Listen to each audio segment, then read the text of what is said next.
मैं नागपट्टिनम हूं। जन्म नहीं था मेरा, मैं एक भूमिका था। जब चोलों की दृष्टि समुद्र की ओर उठी, मैं स्वयं सामने आया, एक सजग सशक्त तट की तरह। मैं कोई साधारण नगर नहीं था, मैं था वह छोर जहां से साम्राज्य जल पर आकार लेने लगे।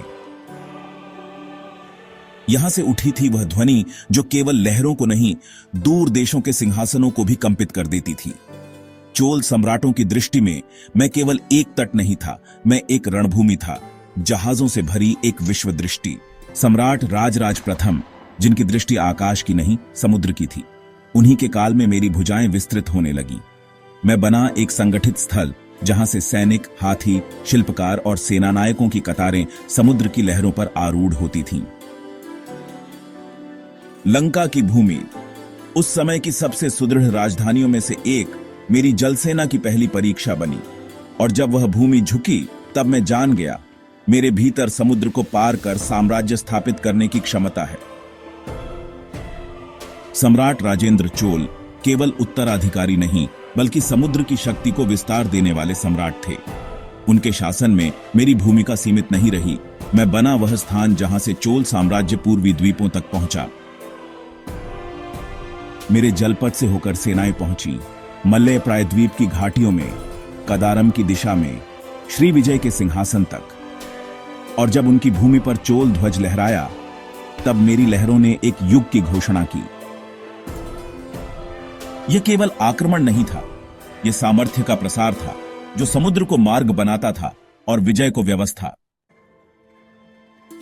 जैसे जैसे चोलों की सीमाएं विस्तृत हुईं, मैं भी केवल एक तट नहीं रहा। व्यापारी आने लगे, पूर्व से भी, पश्चिम से भी। चीन की कारीगरी, अरब की सुगंधित सामग्री और दक्षिण की शिल्प परंपरा सब मेरे माध्यम से सागर पार हुई। किंतु मेरे लिए यह व्यापार नहीं, चोल नीति का विस्तार था। मैं एक व्यवस्था था जिसमें रणनीति, निर्माण और वाणिज्य सब एक ही सूत्र में बंधे थे। समय किसी के साथ नहीं चलता। चोल साम्राज्य की ज्वाला भी धीरे धीरे मंद होने लगी।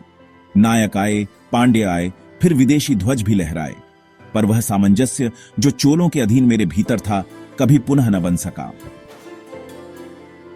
और तब समुद्र भी बदलने लगा। मेरी जलधाराएं उथली हुई, घाट बह गए, नावें किनारे पर रुक गईं। मैं स्थिर हो गया, जैसे कोई योद्धा युद्ध भूमि के बाद मौन साध ले। मैं शांत हूं, पर मौन नहीं। मेरी रेतों में आज भी वे पद चिन्ह हैं जो लंका से कदारम तक गए थे।